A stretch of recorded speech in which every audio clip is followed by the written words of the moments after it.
سونے چاندی یا کسی بھی دھات کی ڈبیا میں تعویذ نہیں پہن سکتے اسلامی بھائی، ان کے لیے جائز نہیں ہے۔ تو ان کو چاہیے کہ وہ پلاسٹک کوٹنگ کر لیں، جو کاغذ پہ لکھا ہوا ہے اس کو، پھر اس کو چمڑے میں یا ریگزین میں سلائی کر کے پہن لیں۔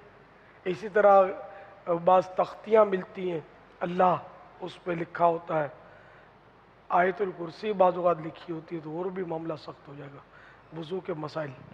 تو اس طرح کی پہن لیتے ہیں لوگ، تو یہ نہ پہنا کریں، علماء سے پوچھا کریں کہ میں کیا پہنوں اور کیا نہ پہنوں۔